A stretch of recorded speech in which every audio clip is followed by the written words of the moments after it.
अच्छा जी, question number 3, variance analysis का सवाल, autumn 15, question 4, Jack and Jill. Requirement है compute equivalent production units, 5 number. अब equivalent production unit process costing का एरिया है, ठीक है। तो ये काफी रेगुलरली एग्जामिनर ने ये कॉन्सेप्ट इक्विवेलेंट यूनिट्स का कॉन्सेप्ट वेरिएंस एनालिसिस के क्वेश्चन में हमें टेस्ट किया हुआ है। तो इसकी क्या इंप्लीकेशन है, नहायत बारीक। हमें वेरिएंसेस कैलकुलेट करने आते हैं, हमें इक्विवेलेंट यूनिट शेड्यूल बनाना आता है। इन दोनों का कनेक्शन क्या है, ये चंद लम्हों की, मतलब चंद सेकंड्स की डिस्कशन है, दैट्स इट। इसके अलावा कुछ नहीं है। देखने में आपको लगा पता नहीं क्या चीज़ होगी, इंडिपेंडेंटली ये आपको आता है, इंडिपेंडेंटली ये आपको आते हैं। इनको कनेक्ट करना सिर्फ एक जुमला है जिससे ये कनेक्ट हो जाएंगे। तो हम पहले सवाल पढ़ते हैं, फिर इक्विवेलेंट यूनिट शेड्यूल बनाएंगे, फिर इसका कनेक्शन वेरिएंसेस से क्या है वो डिस्कस करेंगे, और फिर वेरिएंसेस भी इंशाअल्लाह हम कैलकुलेट कर लेंगे। तो Jack and Jill JJ manufactures various products. The following information pertains to one of its main products. Standard cost card per unit. Direct material 5 kg 40 रुपए के हिसाब से 200। डायरेक्ट लेबर 1.5 घंटा 80 रुपए के हिसाब से 120। Factory overheads 130%। यहां पे फिर वर्ड नोट कीजिएगा, फैक्ट्री ओवरहेड है, मतलब टोटल है ये। फिक्स्ड ओवरहेड, अब देखो नहीं, फिक्स्ड ओवरहेड की कहानी लहदा बता रहा है। Fixed overheads are budgeted at 3 million based on normal capacity of 75,000 hours per month. Actual data for the month of June 2015। Opening working process 80% converted 8,000 units. Started during the month 50,000 units. Transfer to finish goods 48,000। Closing working process 60% converted 7,000। Material issued to production at 38 1.9 million, at 42 8.4 million। Material की actual prices 2 आ गई हैं, इससे हम deal करना सीख चुके हैं already, ठीक है। डायरेक्ट लेबर 84 के हिसाब से। Variable factory overhead actual, fix factory overhead का एक्चुअल खर्चा। Material are added at the beginning of the process. Conversion costs are incurred evenly throughout the process. Losses up to 3% of input are considered as normal. However, losses are determined at the time of inspection, which takes place when units are 90% complete. JJ uses FIFO methods for inventory valuation. लीजिए जी, ये कहानी है, और सबसे पहले हमें कहा गया है इक्विवेलेंट यूनिट शेड्यूल बनाइए, और उसके लिए हमें ये इंफॉर्मेशन चाहिए होती है। तो एक बार फिर सवाल पढ़ लीजिए और हम फिर इसको सॉल्व करना शुरू करते हैं। FIFO मेथड के तहत इक्विवेलेंट यूनिट शेड्यूल बनाना है, देन वेरिएंसेस कैलकुलेट करने हैं।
अच्छा जी, क्वांटिटी शेड्यूल बनाना, what should be the first step?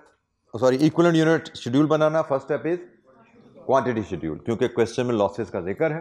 तो जब लॉसेस का जिक्र आ जाए तो हमें देखना पड़ेगा हमारे अब नॉर्मल लॉस या गेन तो नहीं है, क्योंकि अब नॉर्मल लॉस या गेन क्वांटिटी शेड्यूल का हिस्सा बनते हैं, इक्विवेलेंट यूनिट शेड्यूल का हिस्सा बनते हैं। तो हमें पहले यहाँ पे क्वांटिटी शेड्यूल बनाना है। हम क्वेश्चन नंबर 3 का पार्ट ए डिस्कस करेंगे। इसमें पहली वर्किंग हमारी क्वांटिटी शेड्यूल की आएगी। Quantity schedule, quantity schedule opening work in process brought down है 8000 यूनिट्स, यूनिट्स इंट्रोड्यूस्ड है 50,000, units transfer to finish goods है 48,000, यूनिट्स कैरी डाउन है, work in process carry down 7,000। अब हमें नॉर्मल लॉस की फिगर चाहिए, उसके बाद हम देखेंगे कि एबनॉर्मल लॉस या गेन क्या है। अब नॉर्मल लॉस के लिए उसने कहा जी 3% ऑफ इनपुट, इनपुट का मतलब इंस्पेक्टेड, और इंस्पेक्शन कब है 90% पे। रिकॉल कीजिए, opening work in process current period में इंस्पेक्ट हुए, यस 90% इंस्पेक्शन स्टेज है। Opening work in process inspected during the current period, yes 8000 plus units add कर लो, minus closing work in process current period में inspect हुए, no minus कर दो। तो जनाब आपकी नॉर्मल लॉस की वर्किंग है 8000 जमा 50,000 माइनस 7,000 का 3%, कितना जी 130। तो बैलेंसिंग फिगर देख लीजिए, अब नॉर्मल लॉस है कि गेन है। इस साइड पे 58,000 है, इधर 55,600 लॉस है जी। अब नॉर्मल लॉस आ रहा है, बैलेंसिंग फिगर कितना जी 1470 दीजिए जी। ये 58,000 पे हमारी साइड्स क्लोज हुई। इसके बाद हमें इक्विवेलेंट यूनिट शेड्यूल बनाना है। मटेरियल शुरू में ऐड हो रहा है, कन्वर्जन कॉस्ट इवनली इनकर हो रही है, तो दो कॉलम हमें इक्विवेलेंट यूनिट्स के चाहिए, एक कॉलम परसेंटेज का, एक कॉलम फुल यूनिट्स का, और ये आउटपुट का।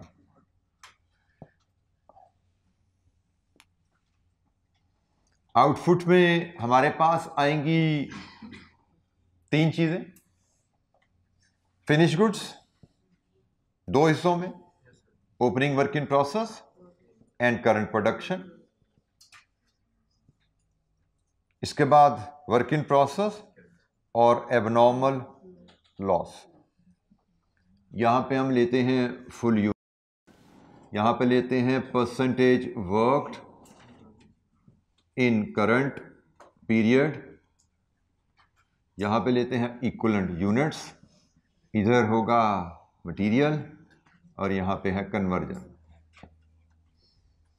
FIFO के तहत इक्विवेलेंट यूनिट शेड्यूल। हमारी फिनिश गुड्स को टोटल गए हैं यूनिट्स कितने भाई 48,000, इसमें से ओपनिंग वर्क इन प्रोसेस के हैं 8 और करंट प्रोडक्शन के हैं 40। क्लोजिंग वर्क इन प्रोसेस में पड़े हुए हमारे पास 7,000 यूनिट्स और एबनॉर्मल लॉस में है 1470। Percentage worked opening work in process में मटेरियल 0 है और कन्वर्जन 20%, करंट प्रोडक्शन मटेरियल भी 100, कन्वर्जन भी 100, closing work in process material 100, conversion 60 और abnormal loss material 100, conversion 90।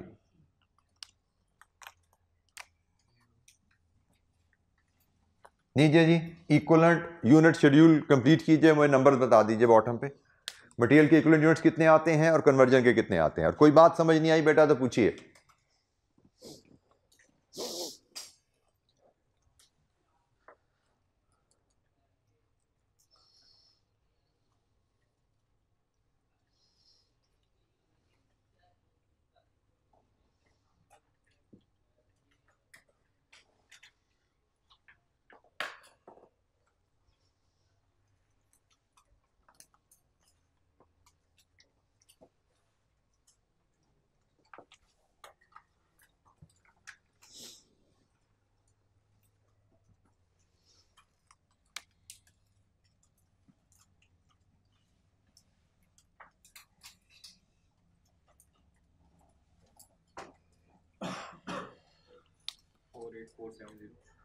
Material के हैं जी 48470, कन्वर्जन के हैं 47,1,2,3।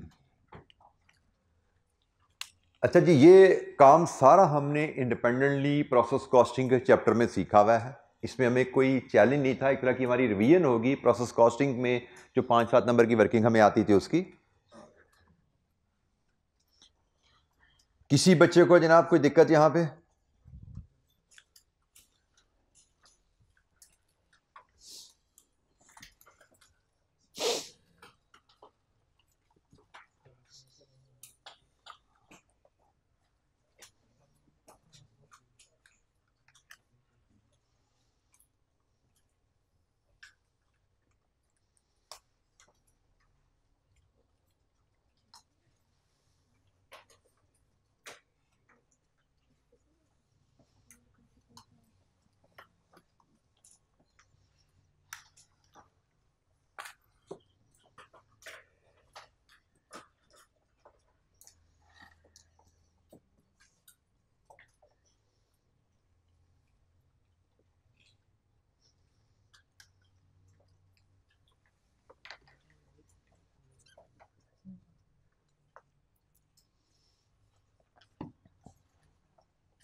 अच्छा जी, अब जरा देखिए वेरिएंसेस के नाम पढ़ें जरा। Calculate the following variances for the month of जून।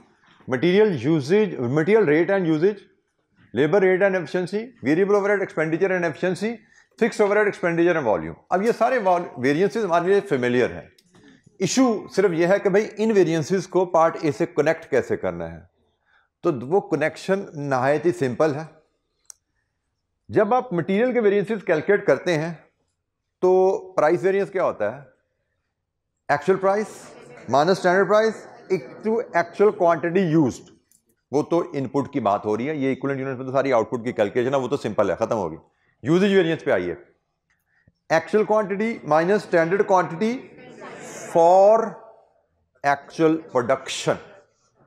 तो वो जो एक्चुअल प्रोडक्शन होती है ना, वो ये। इसी तरह लेबर में standard hours for actual production, ये कन्वर्जन में लेबर के लिए एक्चुअल प्रोडक्शन ये है। वेरिएबल ओवरहेड में standard hours for actual production, वो एक्चुअल प्रोडक्शन ये है। इससे पहले सवालों में हमें वर्क इन प्रोसेस का डाटा गिवन नहीं होता था, हमें यूनिट प्रोड्यूस बता दिए जाते थे या यूनिट सोल्ड के साथ opening closing stock of finish good they दिए जाते थे। अभी तक जो हमने क्वेश्चन देखे हैं, ये पहला क्वेश्चन आया जिसमें वर्क इन प्रोसेस दे दिया गया बीच में। तो जब वर्क इन प्रोसेस दे दिया जाए तो यूनिट प्रोड्यूस्ड ये होते हैं भाई, यही पढ़ा था ना हमने। जब हमने प्रोसेस कॉस्टिंग पढ़ा था, हमने कहा था कि जब हमारी प्रोडक्शन में पार्शियली कंप्लीट यूनिट्स भी आ जाते हैं तो पार्शियली कंप्लीट यूनिट्स को हम इक्विवेलेंट यूनिट में कन्वर्ट कर लेते हैं। तो ये जनाब वो कहानी है कि पार्शियली कंप्लीट यूनिट्स आ गए तो हमने उनको इक्विवेलेंट यूनिट में कन्वर्ट करके प्रोडक्शन हमारे नंबर ये हैं। तो मटेरियल के वेरिएंसेस में जब आपको एक्चुअल यूनिट प्रोड्यूस चाहिए वो ये हैं। जब आपको कन्वर्जन में मतलब लेबर में और वेरिएबल ओवरहेड के वेरिएंसेस में एक्चुअल यूनिट प्रोड्यूस चाहिए तो ये है। ये हमारे एक्चुअल यूनिट्स प्रोड्यूस्ड है, एक्चुअल प्रोडक्शन है, ये एक्चुअल प्रोडक्शन है, ठीक है। तो दिस इज द लिंक। अब वेरिएंसेस आपके सामने, मुझे लगता है कोई दिक्कत होनी नहीं चाहिए इसमें। इसके अलावा कोई दिक्कत है? कैलकुलेट करके दिखाइए जरा, सारे वेरिएंसेस फटाफट कैलकुलेट करें इस सवाल के। इसमें ख्याल कीजिएगा मटेरियल में आप एक्चुअल प्राइस को एवरेज कर लेंगे, ठीक है। एक्चुअल प्राइस को आप एवरेज कर लेंगे सारे वेरिएंसेस कैलकुलेट करके शेयर कीजिए।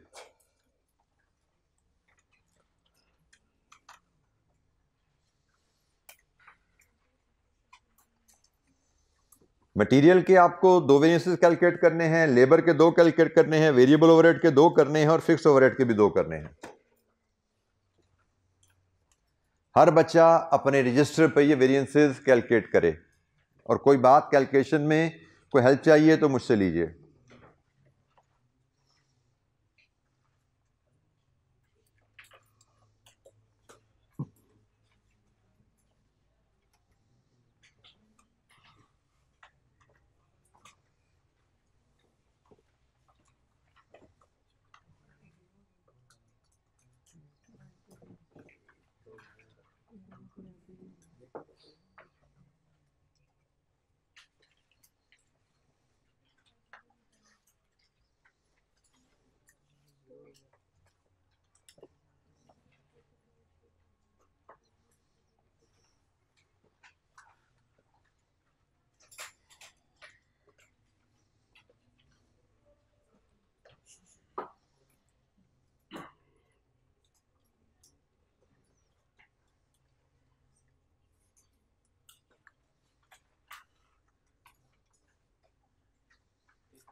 बेटा एवरेज प्राइस की 40 है। बेटा सिंपल एवरेज नहीं लेना होता, आपने total value over total quantity, total value जो मटेरियल की यूज़ की है क्या है उसको टोटल क्वांटिटी से डिवाइड कर दें तो एवरेज कॉस्ट आ जाएगी आपकी मटेरियल की।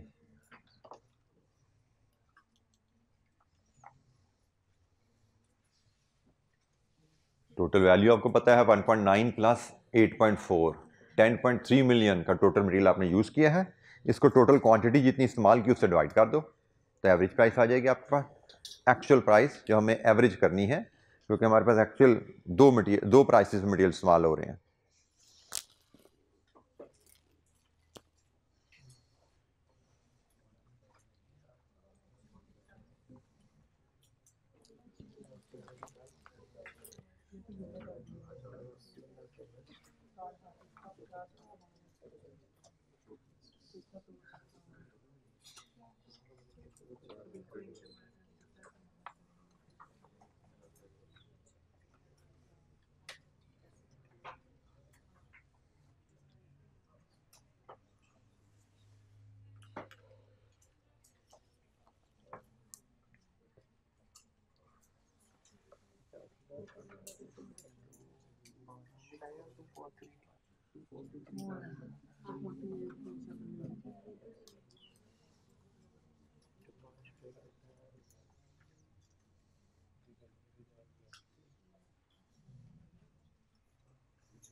यहाँ पे मटेरियल के प्राइस वेरिएंस की जगह मटेरियल रेट वेरिएंस का उसने वर्ड यूज़ कर लिया, इससे कोई फ़र्क हमें नहीं पड़ता। तो मटेरियल का जो रेट वेरिएंस है उसके लिए नंबर्स बोलिए ज़रा। एक्चुअल रेट क्या है? एक्चुअल रेट क्या निकाला भाई? 41.2 एक्चुअल रेट। वेरीफाई कीजिए 41.2 ठीक है। ये 41.2 कैसे आया? ज़रा मुझे इसकी कैलकुलेशन भी बता दो। 10.3 मिलियन तो एक्चुअल कॉस्ट होगी, तो एक्चुअल क्वांटिटी कितनी है? 50,000 प्लस 2 लाख, ये एक्चुअल क्वांटिटी है। यहां से आपने मुझे एक्चुअल प्राइस 41.2 दे दी और स्टैंडर्ड प्राइस क्या थी हमारी 40 और actual quantity again 250,000, actual quantity use 250,000। तो बताइए यहां से वेरिएंस क्या है 3 lakh and this is adverse. फिर सेकंड वेरिएंस आपका यूजेज वेरिएंस है। यूजेज वेरिएंस होता है जी एक्चुअल क्वांटिटी यूज्ड और standard quantity for actual production. अब यहां पे जनाब इसका रोल है, ये है actual production, standard quantity for actual production कितनी जी 50 और स्टैंडर्ड रेट हमारा है 40। तो कितना usage variance 306,000 and this is adverse, actual usage ज्यादा है। लीजिए जी इसी अंदाज में मैंने 2 वेरिएंसेस आपके सामने बोर्ड पे किए, लेबर, वेरिएबल ओवरहेड और फिक्स्ड ओवरहेड के वेरिएंसेस। कंप्लीट कीजिए आंसर। कोई बात समझ ना आए बेटा पूछिए।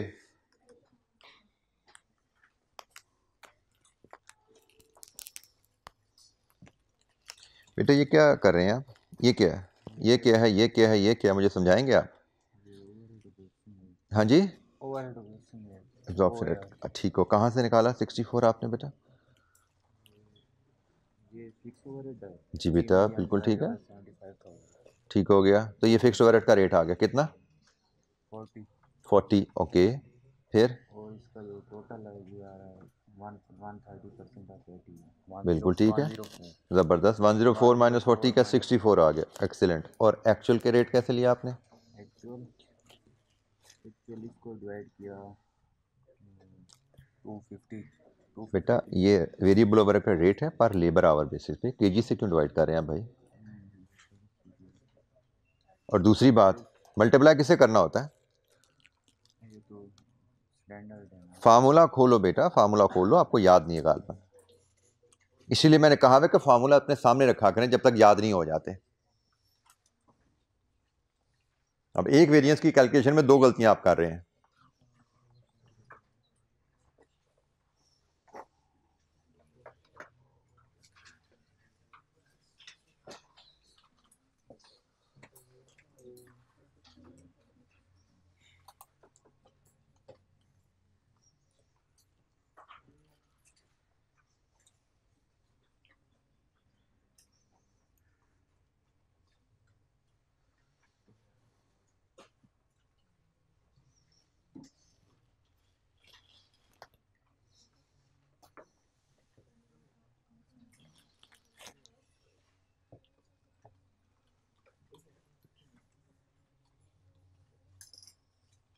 ये कितनी बड़ी फिगर क्या आ गई है ये एक्चुअल आर है बेटा, ये सारी रुपीस लिखे हुए, इतनी बड़ी हेडिंग लिखी हुई ऊपर रुपीस, और आप आवर्स ढूंढ रही हैं। आवर्स अभी आप इससे डिवाइड करके निकालेंगे, ठीक है।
लेबर रेट वेरिएंस क्या आ रहा है जी?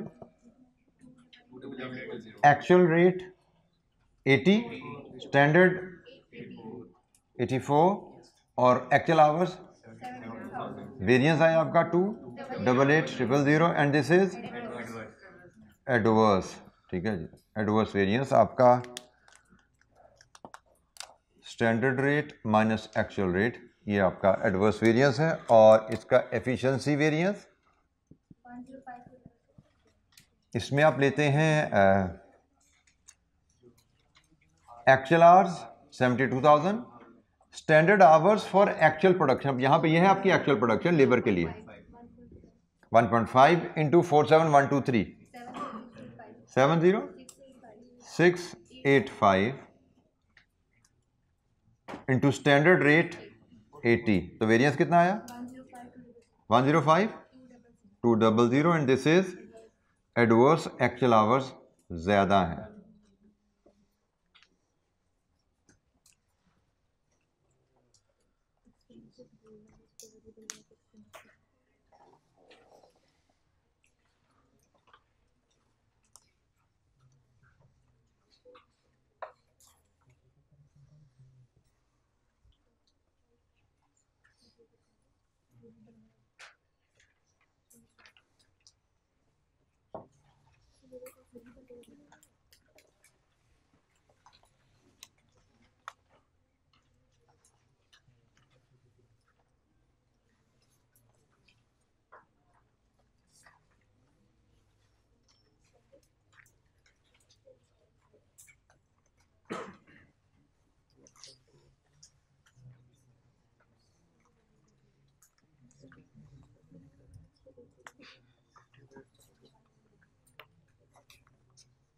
जी बेटा, एक्चुअल क्वांटिटी यूज 250,000 जी वो कैसे होगा? बेटा, आपको अमाउंट गिवन हो, रेट गिवन हो, तो क्वांटिटी नहीं निकलती आपसे।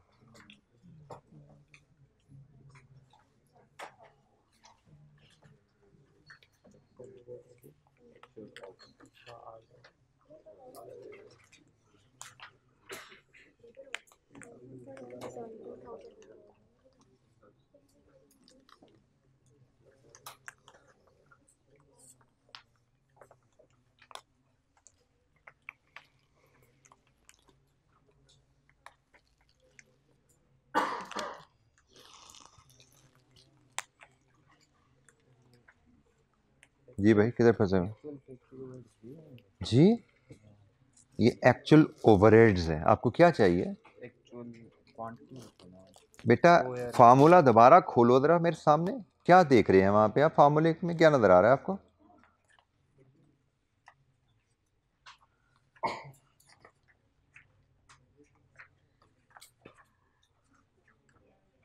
जी, क्या ढूंढ रहे हैं आप?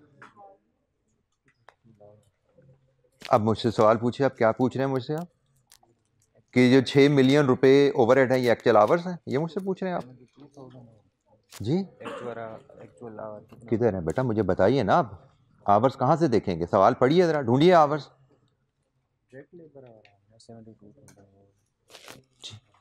क्योंकि ओवरहेड आपके लेबर आवर की बेस पे ऑब्जॉर्व हो रहे हैं, तो जो एक्चुअल लेबर आवर्स हैं वेरिएबल ओवरहेड में भी वही आवर्स लगने हैं।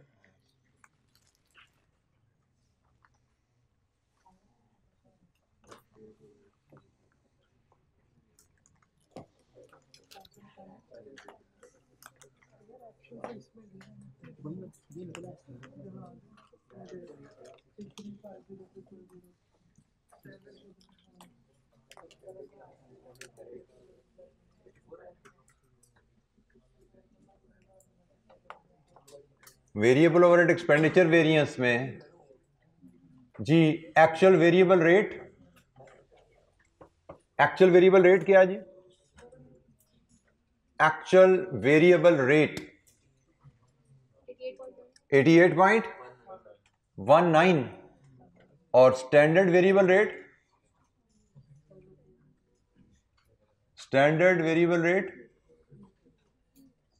बेटा कैलकुलेट नहीं कर पा रहे लगता है आप में से कोई। आवाज किसी की नहीं निकल रही, इसका मतलब क्या? मैं समझू मैं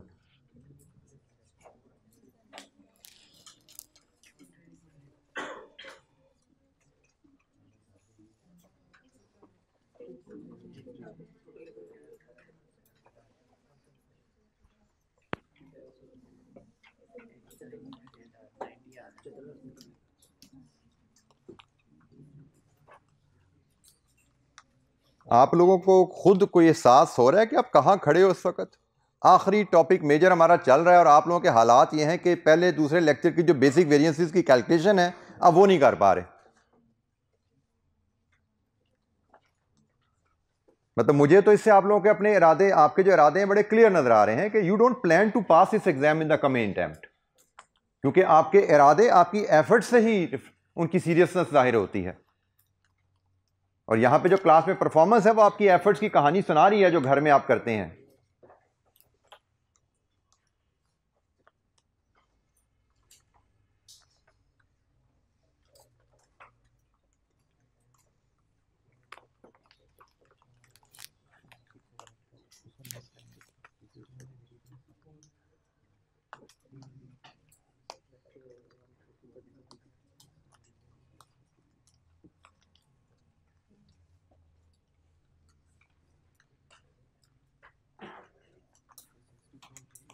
जी बेटा, बेटा मुझे तो लग रहा है ठीक है।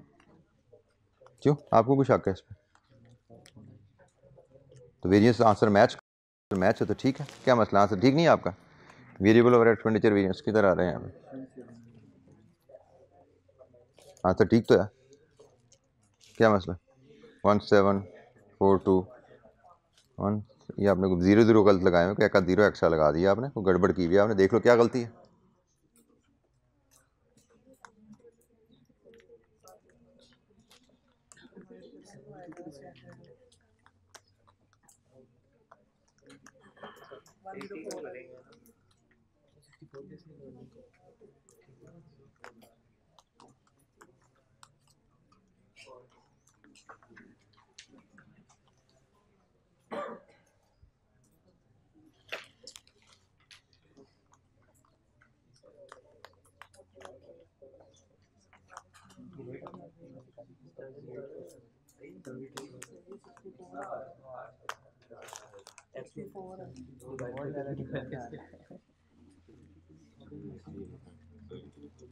बेटा ये भी ओ आ रहा है, ये भी ओ आ रहा है, इन दोनों में फर्क क्या है?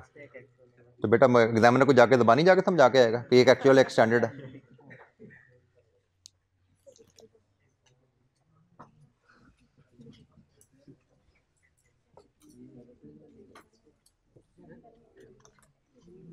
जी स्टैंडर्ड वेरिएबल रेट क्या है और एक्चुअल वेरिएबल रेट क्या है? Actual variable rate is actual variable rate, standard शायद 64 है, एक्चुअल क्या है? 88 पूरा 88 नहीं है, कुछ और है, 88.19 है, 19 है। लीजिए जी वेरिएंस बताओ क्या आ रहा है? एडवर्स है, ये क्या है? वैल्यू बोलो।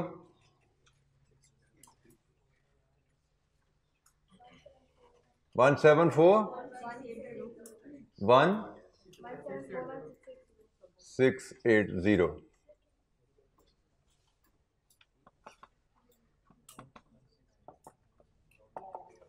Efficiency variance. वेरिएबल ओवरहेड में जो एक्चुअल आवर्स स्टैंडर्ड आवर्स हैं वो सेम है जो लेबर में है, आपको दोबारा से आवर्स कैलकुलेट नहीं करने, सेम वही आवर्स लेने हैं आपने, और रेट सिर्फ यहां पे आप वेरिएबल ओवरहेड का लगा देना है। तो वेरिएंस कितना है? 84160 एंड दिस इज एडवर्स।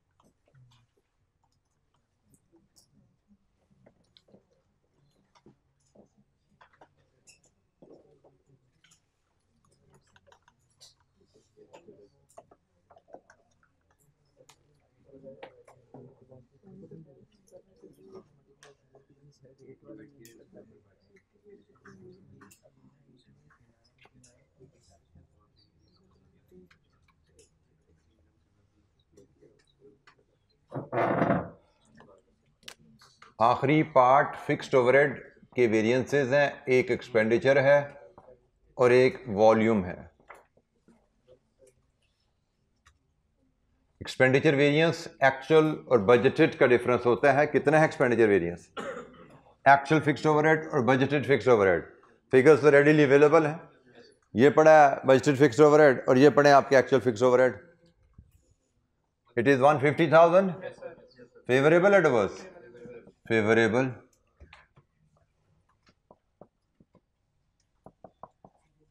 इसके बाद आपको वॉल्यूम वेरिएंस चाहिए, तो वॉल्यूम वेरिएंस किन दो वैल्यूज का फर्क होता है? एक बजटेड एफओएच और एक absorbed FOH. Budgeted FOH 3 million given है क्वेश्चन में, और एब्जॉर्ब्ड एफओएच आपका standard overhead cost for actual production. Actual production 47123, और आपका ओवरहेड एब्जॉर्प्शन रेट क्या था? 40 पर आवर था ना, तो हमें यूनिट से मैंने मल्टीप्लाई करना है, तो यूनिट का क्या है? 1.5 आवर पर यूनिट। लीजिए जी, ये आपको ओवरहेड एब्जॉर्ब यहां से मिलने चाहिए। कितने बने?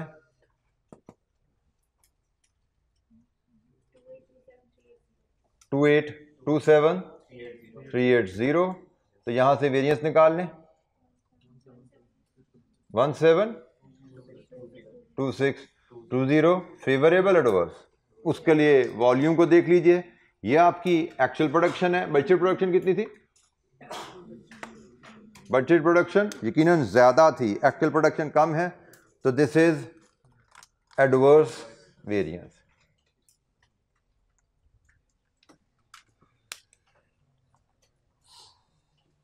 जी, एनी क्वेश्चन? वेरिएंसेस की कैलकुलेशन हमें कहा गया था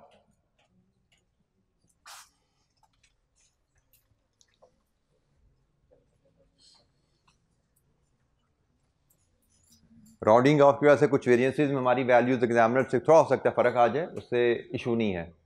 जैसे यहाँ पे ये अमाउंट राउंड ऑफ हुई भी है, इसकी वजह से हमारा ये आंसर एग्जैक्ट मैच नहीं कर रहा होगा। मे बी यहाँ पे भी थोड़ी सी राउंडिंग ऑफ 123 में भी राउंडिंग ऑफ है, डेसिमल जा रहे होते हैं, तो यहाँ पे भी थोड़ा आंसर हमारा फ़र्क आ सकता है एग्जामिनर से, तो उसमें कोई इशू की बात नहीं है। राउंडिंग ऑफ कैसे को फ़र्क आए, कोई वरी नहीं है। Any question? अच्छा, नेक्स्ट हमारे पास एजेंडा जो क्वेश्चन है दैट इज क्वेश्चन नंबर 4। ज़रा क्वेश्चन नंबर 4 को देखते हैं और इसके बारे में बात करते हैं।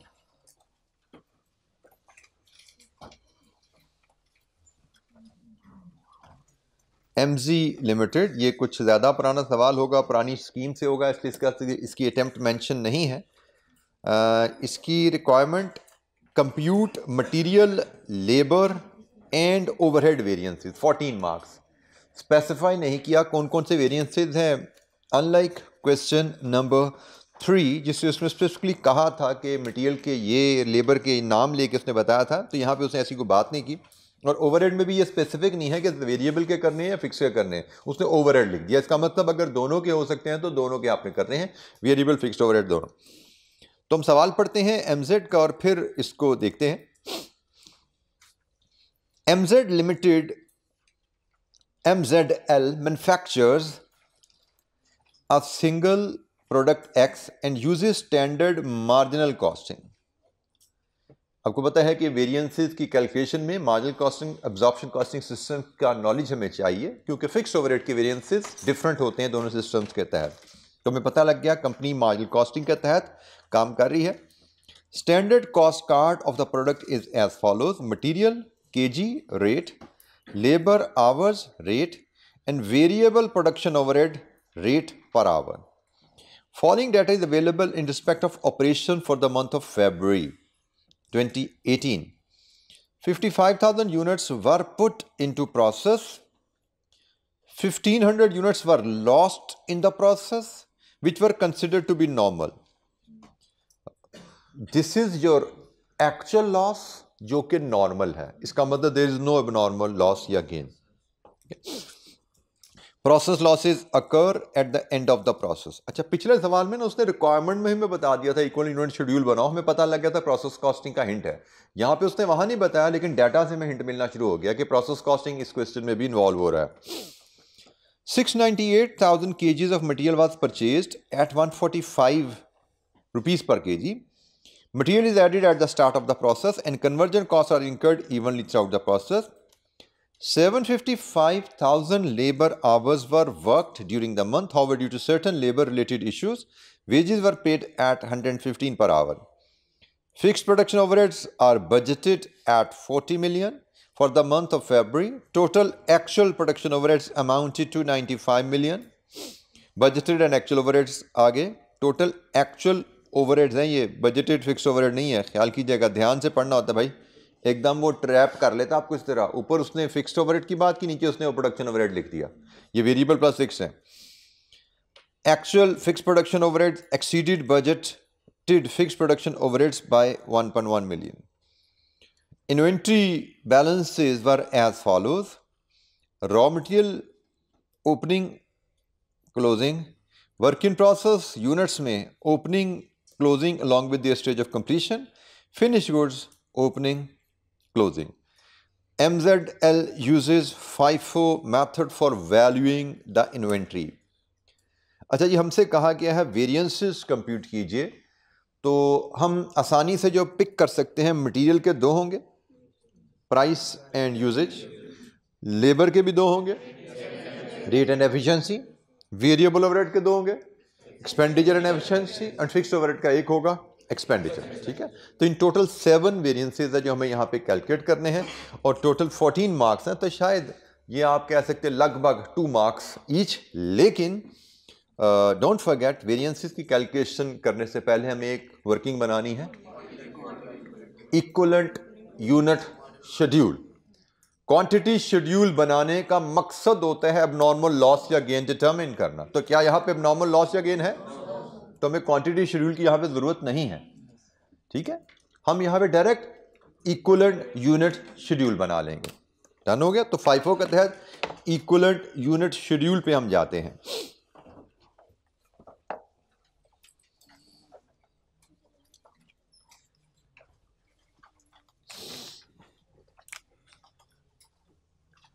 क्वेश्चन नंबर 4 है जी हमारा, और हम इसमें पहले इक्विवेलेंट यूनिट शेड्यूल बना रहे हैं.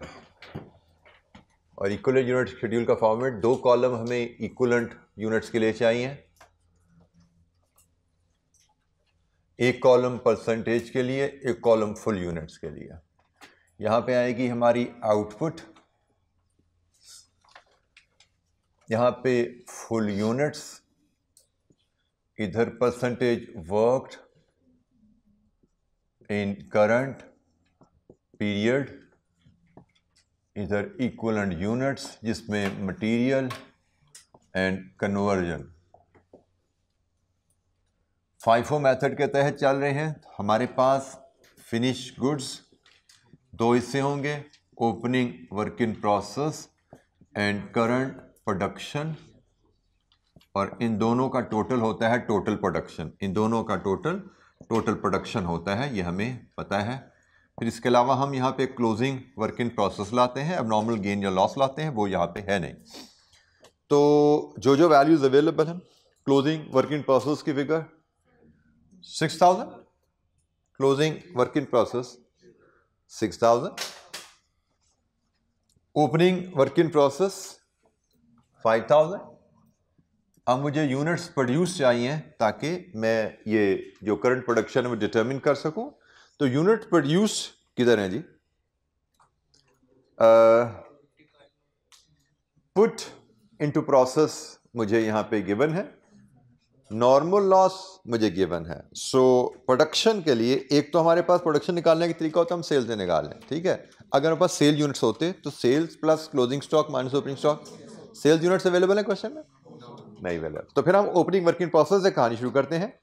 Opening work in process plus this minus this minus this. ठीक हो गया, ये हमारे प्रोड्यूस निकलेंगे. तो मैं टोटल प्रोडक्शन निकालूंगा यहाँ से. Opening work in process 5000 plus 55,000 put into the process minus 1500 loss minus 6000 closing work in process. तो यहाँ से यूनिट प्रोड्यूस मिलने चाहिए जी बेटा 52500. 5000 इधर चले गए तो 47500. लीजिए जी, हमारा ये एक फुल यूनिट्स का कॉलम कंप्लीट हो गया. किसी बच्चे को इसमें कोई क्वेश्चन कोई बात समझ नहीं आई? हमें यूनिट प्रोड्यूस निकालने के हमारे पास 2 तरीके थे. एक अगर यूनिट सोल्ड अवेलेबल होते, unit sold plus closing stock of finish goods minus opening stock of finish goods, वहां से यूनिट प्रोड्यूस निकल आते हैं। इस केस में यूनिट सोल्ड अवेलेबल नहीं है तो हमने वर्क इन प्रोसेस से निकाल लिया कि ओपनिंग वर्क इन प्रोसेस में कितने यूनिट्स थे, कितने यूनिट्स मजीद ऐड किए गए, कितना लॉस में चला गया, कितना स्टॉक में रह गया, बाकी जो बचा वो फिनिश गुड्स को ट्रांसफर हो गया। ठीक है, तो वहां से हमने ले लिया। Percentage opening work in process में मटेरियल तो प्रोसेस के शुरू में आ जाता है, तो यहां पे मटेरियल तो इसमें 0 लगा और कन्वर्जन इसमें ऐड हुई है 40%, current production 100 closing work in process 100 and conversion इसमें 80। लीजिए जी, कंप्लीट कीजिए इस शेड्यूल को और मुझे इक्विवेलेंट यूनिट्स मटेरियल और कन्वर्जन के फिगर दे दीजिए। इक्विवेलेंट यूनिट्स मटेरियल के और कन्वर्जन के कितने आ रहे हैं?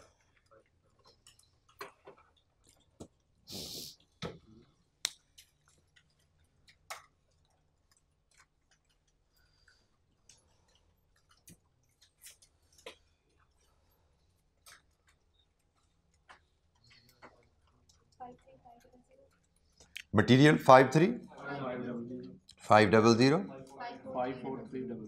300 कन्वर्जन के।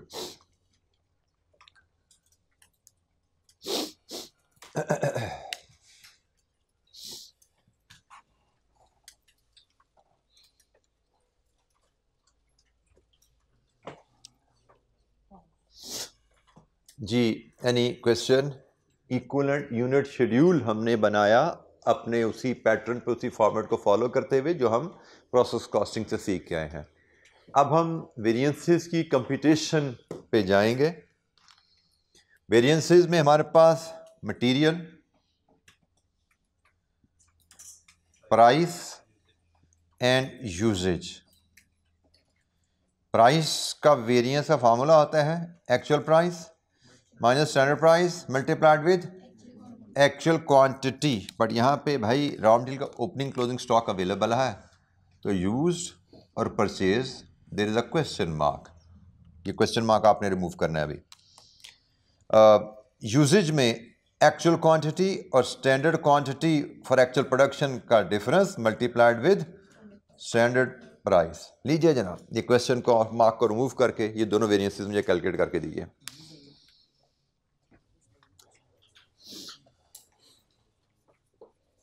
क्वेश्चन मार्क को रिमूव करने का असूल अगर नहीं पता तो जाइए चैप्टर के स्टार्ट में, जहां पे ये असूल आपको लिखा हुआ नजर आएगा कि कंपनी की जो प्राइस वेरिएंस की कैलकुलेशन है वो क्वांटिटी परचेज पे या क्वांटिटी यूज पे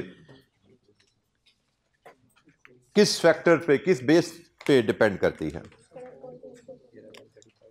जी, कोई बताएगा वॉलंटियर कि यहाँ पे क्वांटिटी परचेज पे हमें प्राइस वेरिएंस करना है या क्वांटिटी यूज पे करना है, एंड व्हाई? क्वांटिटी परचेज पे करना है, क्यों? क्या standard costing, standard cost system. मैंने क्या कहा, किताब पढ़ो, किताब में क्या लिखा हुआ है मुझे वो पढ़ के सुनाओ। स्टैंडर्ड कॉस्टिंग फॉलो कर रही है तो वो तो हर कंपनी फॉलो करती है, जो वेरिएंसेस कैलकुलेट करती है वो हर कंपनी स्टैंडर्ड कॉस्टिंग फॉलो कर रही है। तो फिर मसला क्या पड़ गया फिर? क्योंकि वेरिएंस कैलकुलेट करने वाली हर कंपनी स्टैंडर्ड कॉस्टिंग को फॉलो कर रही है। और इसीलिए बेटा मैं कहता हूं किताब पढ़ा करो, समझ के पढ़ा करो, वहां पे क्या लिखा हुआ है। हर काम को सीखने का एक तरीका होता है, रिवाइज करने का एक तरीका होता है। जब तक तरीके के मुताबिक सीखोगे आप सही ट्रैक पे, सही सिमत में सफर नहीं करोगे।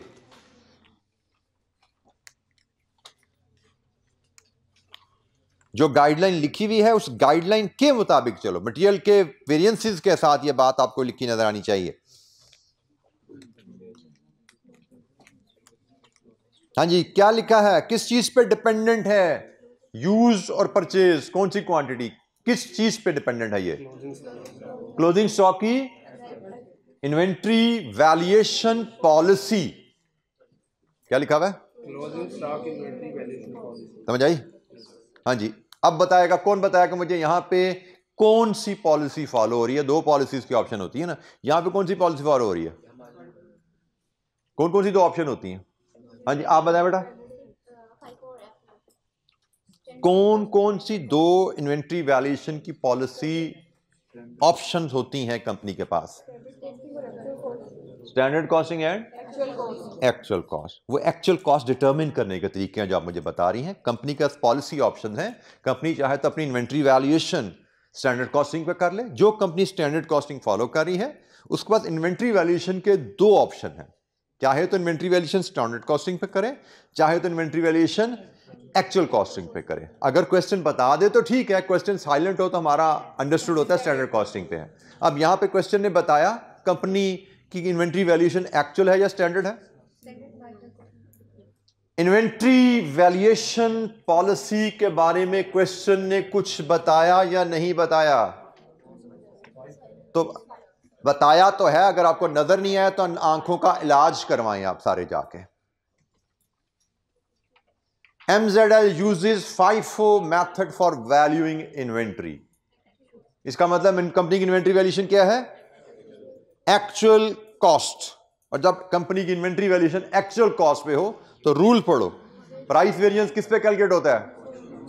क्वांटिटी यूज्ड पे। तो बेटा तरीके को सीख लो, रिटायरमेंट का वक्त आ गया कैफ 3 से, और अभी आपने ABC नहीं सीख रहे, आप काम को सीखने का तरीका नहीं सीख रहे आप।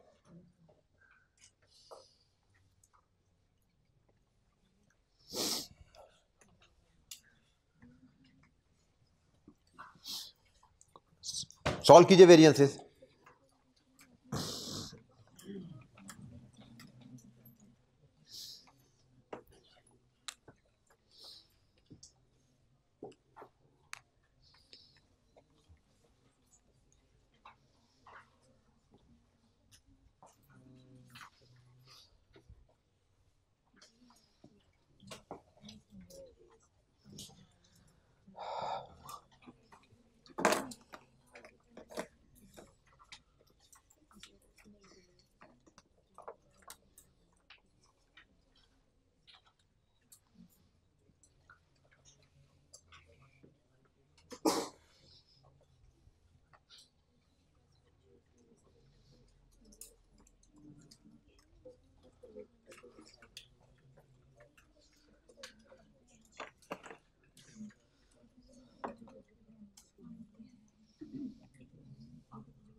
हमें परचेज की प्राइस अवेलेबल है, opening closing stock raw material तो गिवन है, बट ओपनिंग स्टॉक की प्राइस हमें अवेलेबल नहीं है, ऐसा ही है।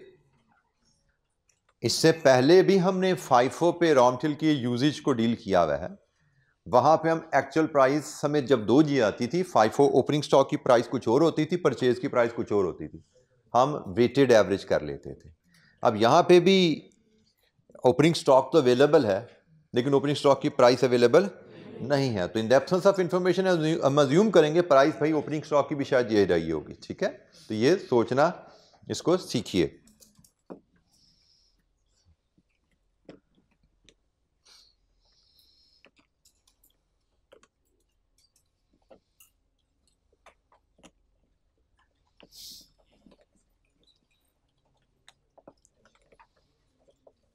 क्वेश्चन चूंकि ओपनिंग स्टॉक की प्राइस के बारे में साइलेंट है तो हम अज्यूम कर लेंगे कि जो करंट पीरियड की प्राइस है ओपनिंग स्टॉक की प्राइस भी गालबन वही रही होगी। तो प्राइस का variance, actual price 145, standard price 135, actual quantity used, purchase तो 698 है, यूज 696,000 है, तो वेरिएंस कितना है जी? 696 टेट्रा 0, और ये है एडवर्स क्योंकि एक्चुअल प्राइस स्टैंडर्ड से ज्यादा है। Usage variance, actual quantity use 696,000 है, standard quantity for actual production ये एक्चुअल प्रोडक्शन है, तो standard quantity for actual production 53500 into 13 695500, ये स्टैंडर्ड क्वांटिटी है। So standard quantity for actual production 695500 into standard price 135, so variance is 675,000 and this is favorable adverse. Actual quantity is more than the standard, this is adverse variance. जी बेटा ठीक है variance या गड़बड़ है कोई? तो कहो ना गलत है। 67,500। इसके बाद लेबर वेरिएंसेस की बारी है। लेबर का रेट एंड एफिशिएंसी, दो वेरिएंस कैलकुलेट करेंगे। Rate, actual rate minus standard rate into actual hours, और यहां पे actual hours minus standard hours into standard rate. Calculate कीजिए वेरिएंसेस फटाफट दोनों।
जी जनाब क्या आ रहा है rate variance? 11.325 million and favourable adverse और एफिशिएंसी वेरिएंस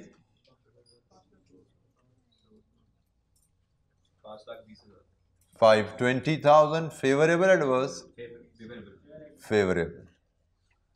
इसके बाद कोई एतराज़ किसी वेरिएंस पे हो तो बेटा पूछेगा। आपको वेरिएबल ओवरहेड की वेरिएंसेस कैलकुलेट करने हैं, जिसमें आप एक्सपेंडिचर वेरिएंस कैलकुलेट करेंगे, इसमें भी आप एफिशिएंसी वेरिएंस कैलकुलेट करेंगे।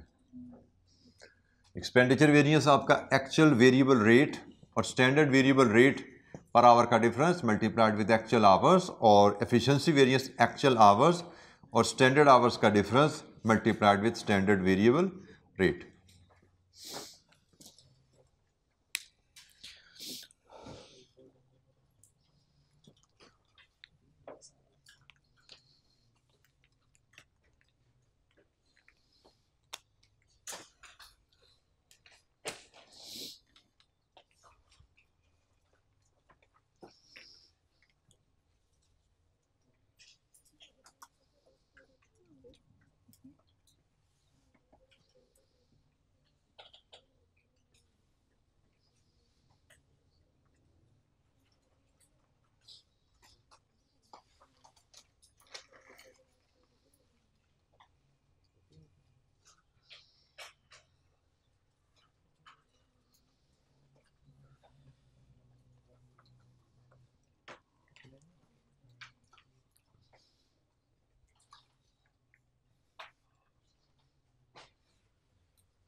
वेरिएबल ओवरहेड का स्टैंडर्ड रेट 75 है, एक्चुअल रेट क्या है?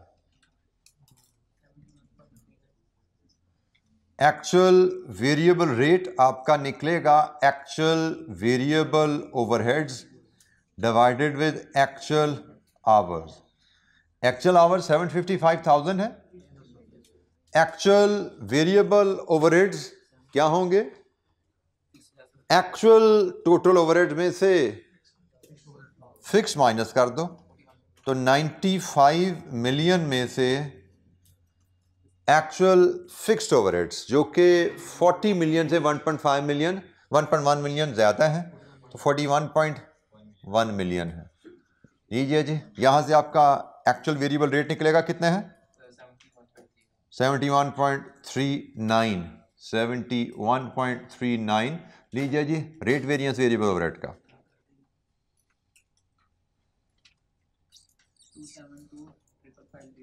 272,550 एंड दिस इज फेवरेबल क्योंकि एक्चुअल रेट स्टैंडर्ड से कम है। जी एफिशिएंसी वेरिएंस क्या आ रहा है इसका? वेरिएबल ओवरहेड का एफिशिएंसी वेरिएंस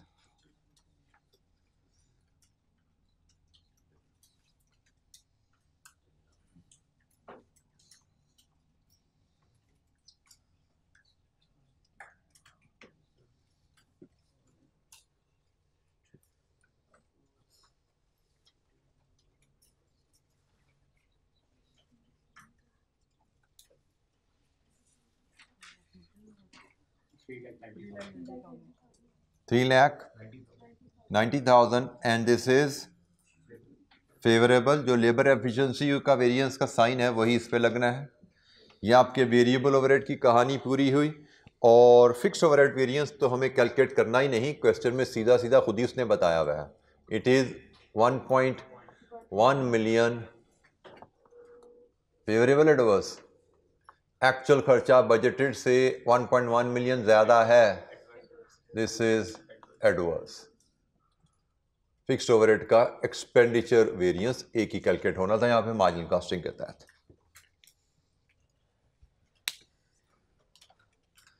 एक स्ट्रेट फॉरवर्ड क्वेश्चन था रिलेटिवली। इस सवाल में एक करेक्शन मैंने की हुई है। एग्जामिनर का सोल्यूशन जो गिवन था originally that was wrong. It was based on price variance was based on quantity purchase, जो कि गलत है। ठीक है, इस केस में हमारा क्वांटिटी यूज के ऊपर प्राइस वेरिएंस कैलकुलेट होना था। ये क्वेश्चन की गलती थी जो मैंने दुरुस्त की हुई। यहाँ पे मैंने मार्क भी करके दिखा दी है ताकि किसी बच्चे को कोई और सोल्यूशन नज़र आए तो उसको नज़र आ जाए कि भाई इसमें मैंने चेंज किया हुआ है।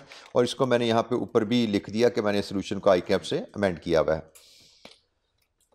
जी एनी क्वेश्चन?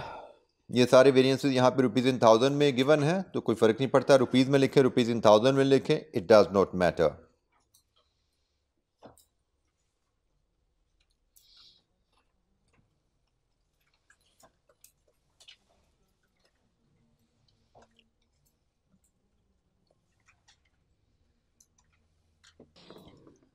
अच्छा जी, इसके बाद है जी नेक्स्ट क्वेश्चन नंबर 18। थोड़ी सी छलांग है लंबी और काफ़ी आगे जाके अब हम क्वेश्चन 18 पे हम लैंड करते हैं।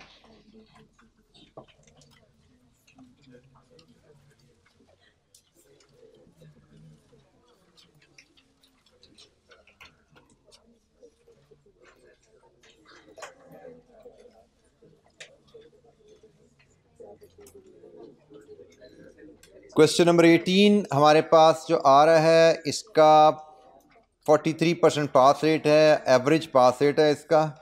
तो देखते हैं जी इस क्वेश्चन में क्या है। कैलकुलेट फॉलोइंग, रिवर्स वेरिएंसेस है भाई। Calculate following actual material purchase, budgeted units, actual material use, actual labour hours. हर वर्किंग 2 नंबर की है। और ये लीजिए जनाब डाटा है, ये तो क्लास एक्टिविटी है आपकी, क्लास टेस्ट समझ लीजिए इसको, क्विक टेस्ट समझ लीजिए। ठीक है, तो ईमानदारी से इसको हल कीजिए। आपके सामने ये सवाल विद रिक्वायरमेंट मैंने श्रिंक करके पूरा कर दिया आपके सामने। ठीक है जी, ये पूरा सवाल विद रिक्वायरमेंट बोर्ड पे आ रहा है, तो समझिए ये आपका टेस्ट है। इसको यहाँ से फॉलो कीजिए और मुझे हर बच्चा ये सॉल्व करके दिखाए। नहायत सिंपल सवाल, नहायत आसान सवाल ये। जो अभी हमने क्वेश्चन 6 किया उसके मुकाबले में एक सिंपल और आसान सवाल है। ये है लेटेस्ट अटेम्प्ट का, लेकिन सिंपल और आसान सवाल है। बट अलार्मिंग बात यह है कि इतने आसान सवाल में भी पास रेट 43% था।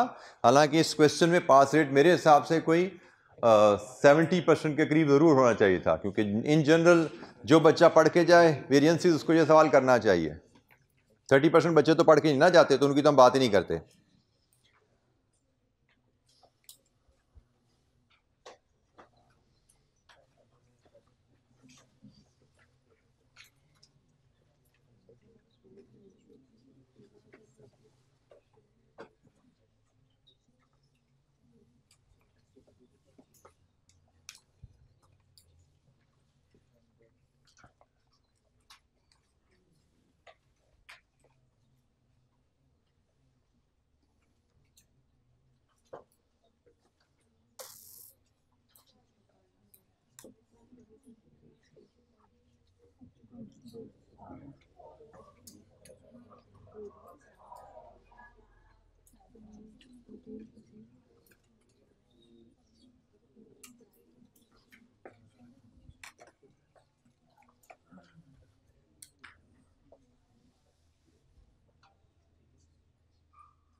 बेटा प्राइस वेरिएंस फेवरेबल है, इसका क्या मतलब है? एक्चुअल प्राइस स्टैंडर्ड से ज़्यादा है या कम है?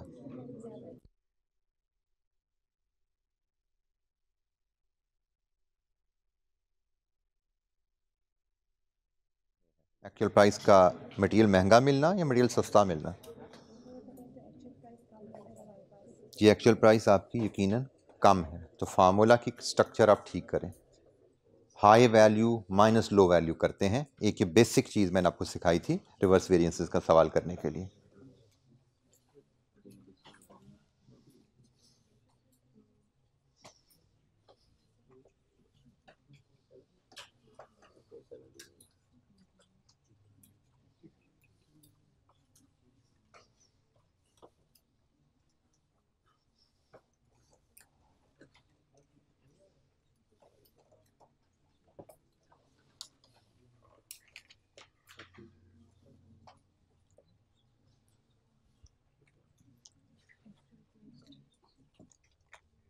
स्मार्टली काम करना भी साथ साथ सीखिए ज़रा। एक छोटा सा मैं हिंट आपको, एक फूड फॉर थॉट दे रहा हूँ जिसको आप आइंदा इस्तेमाल कीजिएगा अपनी वर्किंग में। मटेरियल या अपने परचेज के लिए प्राइस वेरिएंस का फार्मूला चूज़ किया है, एम आई राइट? तो आपने कहा जी material price variance is equal to standard price minus actual price, ऐसा ही फेवरेबल है ना, into actual quantity purchase and this is your x, ऐसा ही है। ये वेरिएंस आपको गिवन है, कितना है? 15,000। बोर्ड पे देखिएगा ज़रा। अब बच्चे जो काम कर रहे हैं उन्होंने, उसमें कोई हर्ज नहीं है। आपने किया स्टैंडर्ड प्राइस मुझे गिवन है 120 और एक्चुअल प्राइस इससे 2% कम है तो 120 का 98% ले लिया, ठीक है। तो आपने ऐसे करके ये एक्चुअल क्वांटिटी परचेज के लिए इसको सॉल्व कर लिया। लेकिन आप इसको जरा स्मार्टली काम करो तो आप इसको ऐसे भी कर सकते हो कि भाई प्राइस का डिफरेंस तो 120 का 2% है। लीजिए जी, आप इसको ऐसे भी प्रेजेंट कर सकते हो, क्योंकि बेसिकली अपने प्राइस का डिफरेंस लेना ना, तो प्राइस का डिफरेंस 2% है। तो बजाय इसके कि एक्चुअल में से 100 में से 98 निकालो, आप सीधा 2 ले लो, एक ही बात है ना। तो try to think and act smartly. Price का डिफरेंस चाहिए हमें भाई, उसके लिए जरूरी नहीं कि A-B करके डिफरेंस आएगा। जब उसने डाटा में परसेंटेज में दे दिया तो हम परसेंटेज में डिफरेंस पिक कर लेते हैं भाई, 2% का फर्क है। तो आइंदा याद रखिएगा, इस तरह जब आपको डाटा दिया जाए तो ट्राई टू थिंक स्मार्टली। मैं फिर पहले भी कहा है, दोबारा कह रहा हूं, जितना आप वेरीड अंदाज में सोचते हैं, चीज़ों को देखते हैं, उतने जहन की आपकी एक्सरसाइज होती है। और जितने जहन की, ब्रेन की एक्सरसाइज आप करते हो, उतना जहन बाकी मसल्स की तरह, जैसे बाकी मसल्स एक्सरसाइज से स्ट्रांग होते हैं, जहन भी, आपका दिमाग भी एक्सरसाइज से स्ट्रांग होता है, इंप्रूव होती जाती है उसकी परफॉर्मेंस, जितनी ज़्यादा उसको आप एक्सरसाइज, उसकी वर्जिश करवाते हो। और यहाँ पे हमारी वर्जिश यही है कि दाएं बाएं से ज़रा सोचने की कोशिश करें, जैसे इस टॉपिक में है, जैसे CVP एनालिसिस मैंने आपको रिकमेंड किया था। तो जितनी वेरिएशन में सोच सकते हो सोचो, दैट विल हेल्प। गिनती की तरफ ना जाओ, मैंने 10 सवाल करने हैं, 20 करने हैं, 25 करने हैं, गिनती की टेंशन नहीं लेनी है। टेंशन लेनी है मेरी मेंटल एक्टिविटी हो रही है, क्या मैं जहन को अप्लाई कर रहा हूं, क्या जहन को अप्लाई करके सोच के मैं जवाब ले पा रहा हूं। तो जितना सोच के जवाब निकालोगे जहन से, उतनी जहन की आपकी परफॉर्मेंस बेहतर होती जाएगी। सवाल पढ़ के जवाब पढ़ लेना, this is not application of your brain, ये कोई जहनी वर्जिश नहीं है, ये तो रट्टा लगाने वाली बात है। और बेटा मैं यहाँ पे ना अक्सर मेरी लोगों को, बच्चों को लगता है कि सर से बड़ा हमने सीधा सा सवाल पूछा था, सीधी तरह जवाब दे देते, तो मैं ज़रा घुमा के जवाब देता हूँ, तो आप लोगों को अक्सर को इतराज़ होता है। मेरे लिए बड़ा आसान है कि जब आप पूछते, एक चीज़ को मैं 10-10, 20-20 दफ़ा बताता हूँ और आखिरकार आप याद करके शायद के टकरे टुकरे मार के ये CMA निकाल लोगे। बट मेरा टारगेट आपको CMA पास करवाना ऑनेस्टली नहीं है, मैं आपको उस रास्ते पर डालना चाहता हूँ जिस रास्ते पर आपका CA पास हो। और वो रास्ता है सेल्फ एफर्ट करने का तरीका, जो मैं भी थोड़ी देर कहा, लर्निंग का तरीका तो सीख लो यार। एक चीज़ सीखनी है, उस सीखने का तरीका तो सीखो। पहले तरीका पता होगा तो सीखोगे ना, उस तरीके पे चलो आप। मैं आपका लर्निंग का जो एटीट्यूड है वो आप में डेवलप करना चाहता हूँ, जो मेथड है, अप्रोच है, वो आपको सिखाना चाहता हूँ। अदरवाइज आपको दाएं बाएं से घुमा के लाने में मेरी भी एनर्जी ज़्यादा लगती है। मेरे लिए भी आसान है, सीधा सवाल आपने पूछा मैं आपको सीधा जवाब दे दूं, मेरे लिए भी आसान चीज़ है। लेकिन मैं आपको उस सीधे रास्ते पे ला के CMA तो शायद पास हो जाएगा आपका, लेकिन उससे आगे आपके सफ़र में मुश्किलात बढ़ती जाएंगी और अल्टीमेटली आप CA का जो कैरियर लेकर चले हो, CA की क्वालिफिकेशन का ख्वाब लेकर चले हो, वो ख्वाब पूरा नहीं होगा। और ये बेटा यही एज है जिसमें आप जितना जल्दी अपने आप को आप मॉडिफाई कर लोगे, क्योंकि हमारी प्रायर लर्निंग के ना तरीके बड़े ख़राब हैं। उन तरीकों को दुरुस्त करने की मैं कोशिश करता हूं, तरीकों को मैं आपके साथ चैलेंज कर रहा था, उनको बदलो। जितनी जल्दी आप बदलोगे वो तरीके, आगे का सफ़र उतना आसान होगा। और यहाँ पे CMA भी आपने छाप लगा ली उन्हीं पुराने तरीकों पे, रटे बेस्ड तरीकों पे, धड़ाधड़ प्रैक्टिस कर करके रटे लगा के पास करने की, तो थोड़ा सा आगे निकलोगे, कैफ तो निकल जाएगा आपके। लेकिन CFAP MSA लेवल की चीज़ें भूल जाओगे, वो आपकी इस अप्रोच से पास हो सकती हैं। उसके लिए आपको अप्रोच बदलनी है, जिसके लिए मैं आपको बार बार दौर लगा रहा हूँ। और अभी बदल गई तो बदल गई, नहीं तो और मजीद छाप लग जाएगी। फिर छाप ये लग जाती है भाई CA के मैंने कैफ के भी तो सारे पर्चे रटे से किए थे ना, MSA भी ऐसे ही हो जाएगा, CFAP भी ऐसे ही हो जाएगा। फिर आप में ये कॉन्फिडेंस आ जाता है कि मैंने वो भी ऐसे ही करने हैं, और फिर वो एक जिद बन जाती है जो कि वहाँ पे आपको फल नहीं देती। कैफ में फिर थोड़ा बहुत धक्के धुक्के खा के आप निकल जाते हो, लेकिन CFAP नहीं हो पाता आपका। और आपको जी मैं उस वक्त जाके सीख लूँगा, उस वक्त अप्रोच ठीक कर लूँगा, तो उस वक्त तकरीबन इम्पॉसिबल के करीब पहुँच जाते हो। करीब पहुँचते हो, मैं नहीं कहता इम्पॉसिबल है, nothing is impossible in this world, लेकिन इम्पॉसिबल के करीब पहुँच जाते हैं। और बहुत से बच्चे फिर आगे जाके अपने आप को बदल नहीं पाते, इसलिए जितनी जल्दी बदल लो उतना बेहतर है।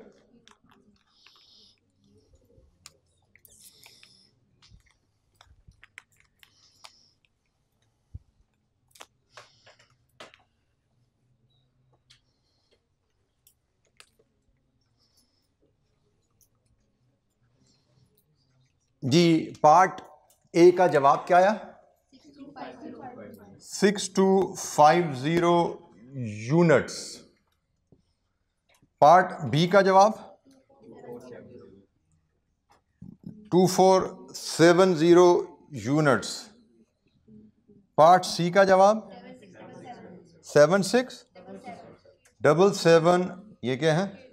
एक्चुअल मटेरियल यूज, ये भी यूनिट्स ही होगा, क्वांटिटी मटेरियल की क्वांटिटी है। और पार्ट डी 4920 आवर्स हैं, ये लेबर आवर्स हैं। जी बेटा, किसी स्टूडेंट को इन कैलकुलेशन में कोई हेल्प चाहिए तो पूछिए।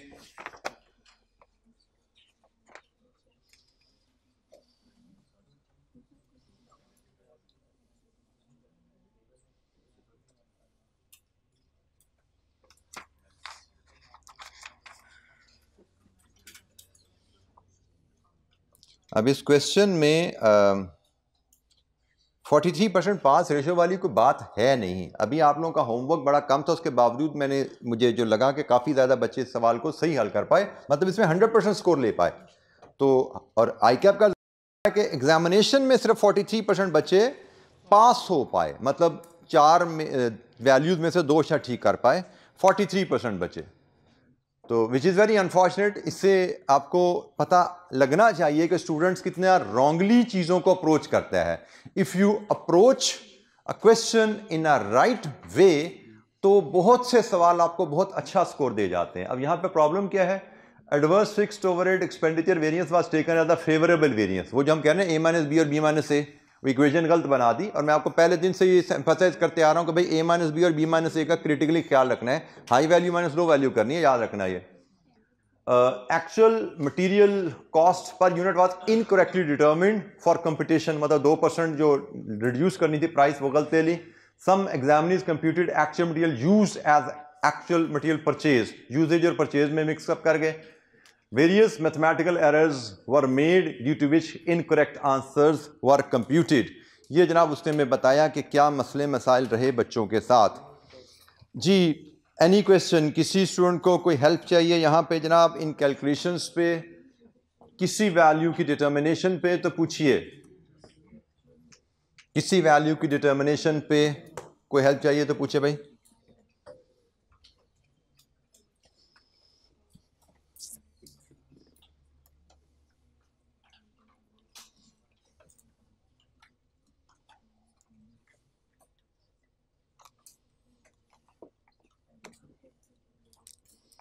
अच्छा जी, हम क्वेश्चन नंबर 18 पे हैं। आज अपनी हम डिस्कशन यहीं पे ही रोकते हैं। आगे क्वेश्चन के बाद एग्जामिनर क्वेश्चन में हमारा टाइम ज़्यादा लगता है, तो हमारे पास टाइम 5 मिनट रह गए हैं, तो इससे आगे हम नहीं चलते। तो इंशाअल्लाह कल मिलेंगे तो मज़ीद आगे क्वेश्चंस जो हैं उनको भी देखेंगे।